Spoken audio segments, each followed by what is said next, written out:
Hi guys, so we have an O-level past paper question from the year 2021. The session is July-August. This is question number 1. This question is about scatter plots, line of best fit, percentages and money. So let's get into it.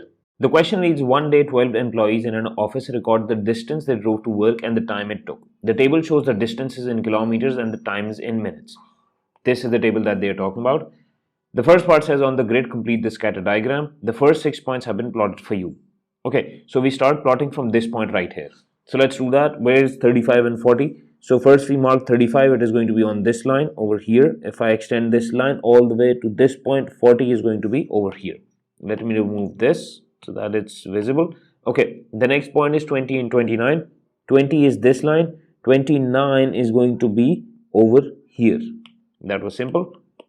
The next point, let's see what the next point is. The next point is 32 and 40.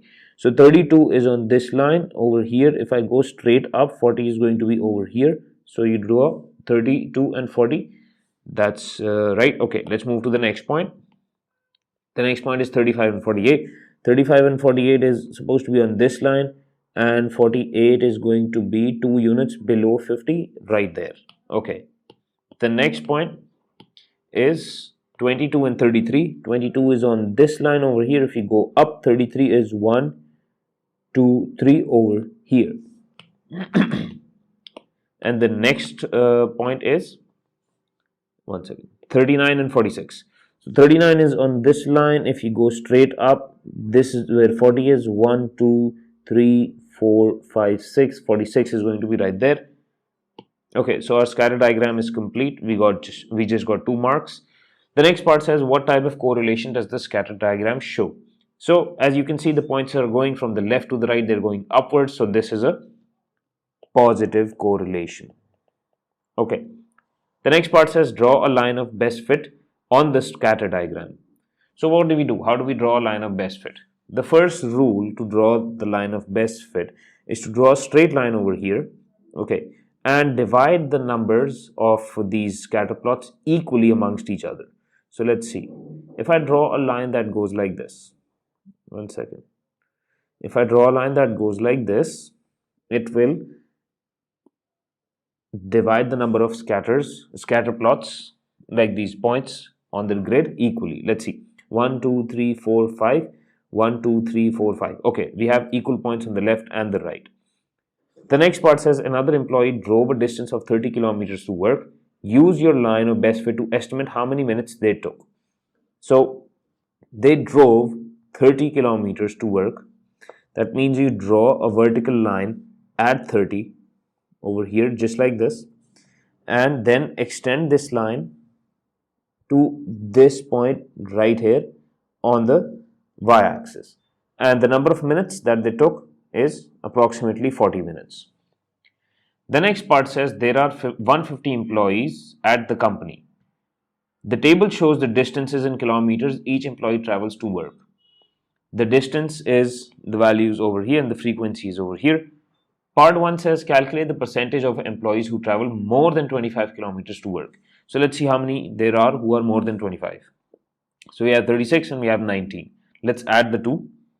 So since we have to calculate the percentage, this would be 36 plus 19 over the total number of employees, which are 150, times 100. Let's see what we get. When we add 36 and 19, we get 55. 55 divided by 150 times 100. Let's see what we get over here. Let's plug this into the calculator. 55 divided by 150 times 100. This gives us 36.7%. Okay. So you write 36.7 over here. The next part says calculate an estimate of the mean distance. Now, in order to find the mean, we need two things. First, one second. The first thing that we need is the middle values of all the distances. So what do we do? How do we do that? Let me draw a row above this so that I can put down all the middle values. And then the other thing that we need is we need to multiply the middle values with this frequency and write down the product over here in this column, in this row. So one second. We have this. Let us complete the outline on this table, and then I'll put down the values as well. Okay. So as I mentioned, the middle values, let's call them x. The middle value 0 and 10 is going to be 5. The middle value of 10 and 20 is going to be 15. The middle value of 20 and 25 is going to be 22.5. The middle value of 25 and 30 is going to be 27.5. And the middle value of 30 and 60 is going to be 45. Okay, now let's multiply all of these middle values with the frequency. Write them over here as fx. So what is 5 times 25? 5 times 25 is going to give us 125. Then what is 15 times 28? 15 times 28 gives us 420. What is 22.5 times 42? This gives us 945. What is 27.5 times 36? This gives us 990. And what is 45 times 19?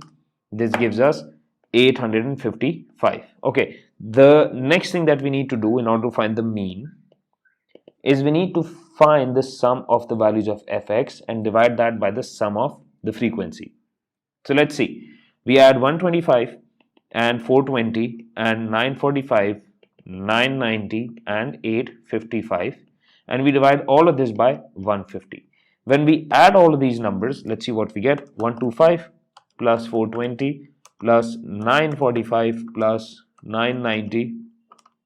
1 second. 990 plus 855. We get 3335, and we divide this by 150. And when we divide this by 150, our mean comes out to be 22.3. So the mean distance is 22.3 kilometers. So we write our answer over here, 22.3, and we're done. I hope this question made sense. The complete working of the entire question is present in the description below for you to download. If you like this video, hit the subscribe button, and thank you so much for watching.